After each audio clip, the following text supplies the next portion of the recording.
Now, pro wrestling fans have been conditioned to expect a wrestling match to end with a devastating finishing move. From the RKO to the pedigree, these finishing moves are synonymous with ending a matchup. Now, although extremely rare, there have been some huge and historic matches throughout WWE history that have ended with a signature or alternative move. The wrestler in question has opted to not use their trademark move to end the match, and this sometimes can lead to confusion with fans, as they didn't expect the match finish to come when it did. Join us now as Wrestlelamia looks at 10 huge WWE matches that ended without a finisher.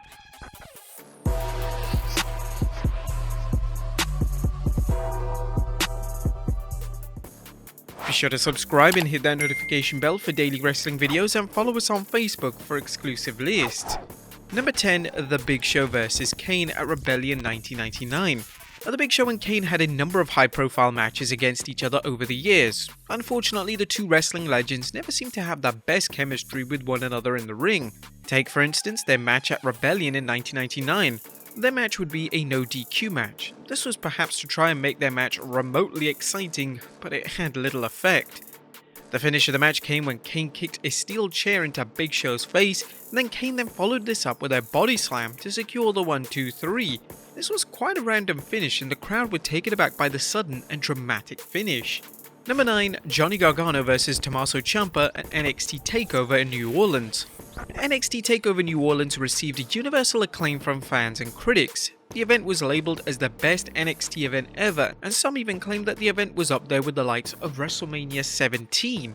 The main event of the match saw Johnny Gargano take on Tommaso Ciampa in an unsanctioned match. The storyline between the two was compelling and exciting, and it was only appropriate that the match between the two main evented NXT's biggest event ever. The match was outstanding, and it quite rightly received 5 stars from Dave Meltzer of the Wrestling Observer.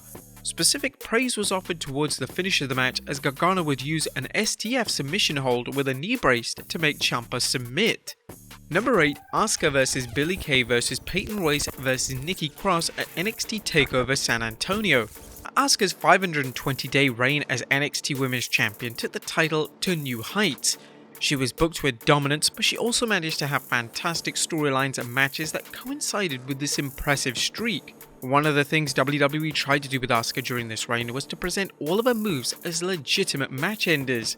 When Asuka defended her title in a fatal 4-way at the NXT TakeOver San Antonio event against Billie Kay, Peyton Royce and Nikki Cross, she managed to win the match with a roundhouse kick.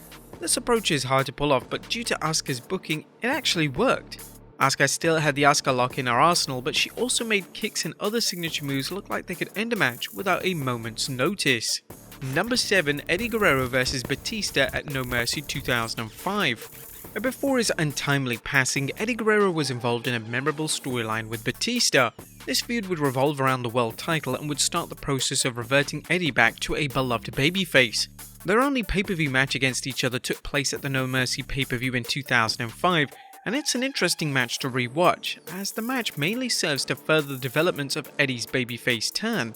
The finish of the match came rather abruptly, as Batista won the match with his signature move, the Spinebuster. It was a strange finish, as fans had become conditioned to expect Batista's matches to end with the Batista Bomb. Outside of the Eddie match, there are a few other notable examples of Batista using the Spinebuster to end the match, most famously at the Unforgiven pay-per-view in 2007. Here, Batista actually won the world title when he performed the move on the Great Khali in a triple threat match, which also featured Rey Mysterio. Number 6, Walter vs. Tyler Bate at NXT UK TakeOver Cardiff. Walter, also known now as Gunther, has built up a reputation for being able to win a match with any move. He's won matches with chops, headbutts and powerbombs, and this style of wrestling has really helped Walter become one of the most interesting talents on the WWE roster.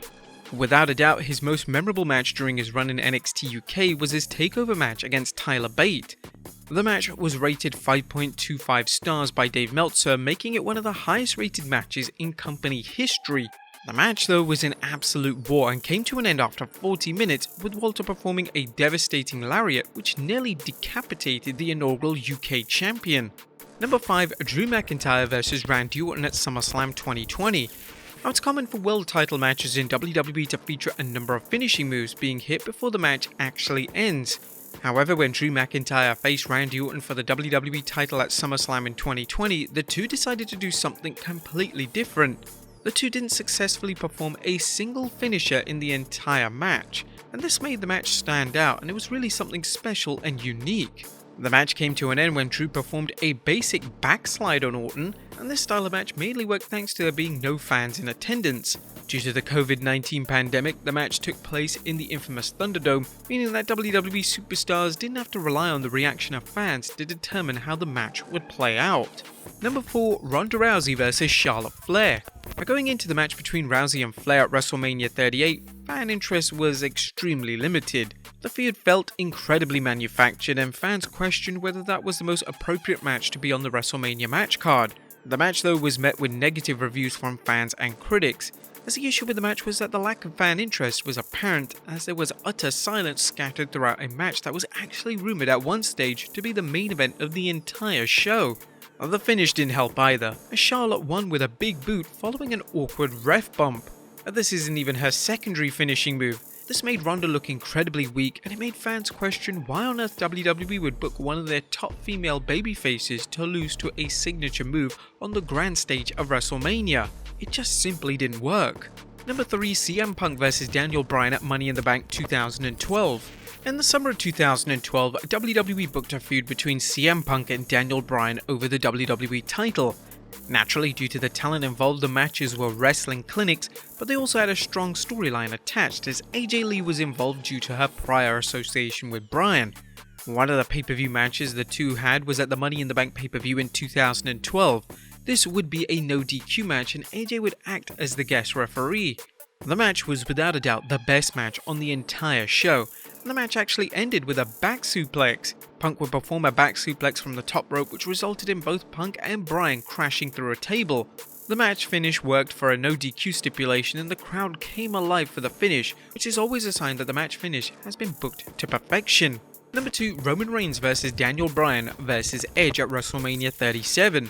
WWE made sure that Roman Reigns looked like the biggest star in the world at WrestleMania 37. He would defend his Universal title against Daniel Bryan and Edge, and Reigns didn't even use the spear to end the match. The finish of the match came when Reigns performed a concerto on Edge, and then Reigns placed Edge across Bryan and pinned both men to retain the title. This booking was unmatched, and it was like nothing fans had seen before. Reigns retained the title in the main event of WrestleMania without using his finishing move, but by using the signature chair spot that Edge made famous throughout his career. It was quite a bold booking move from WWE, but instantly memorable, and no doubt the finish will be referenced for many years to come. And number 1, The Rock vs Stone Cold Steve Austin at WrestleMania 17. WrestleMania 17 is often cited as being the greatest WWE pay-per-view of all time. One of the reasons for this is because the main event featured a showdown between two of the biggest wrestling names ever. The match was without a doubt their best match against each other, and is often remembered for Stone Cold turning heel and siding with the villainous Vince McMahon.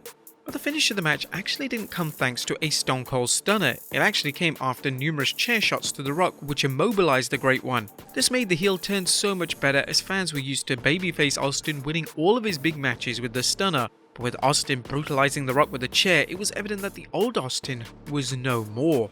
But there you have it folks, 10 huge WWE matches that ended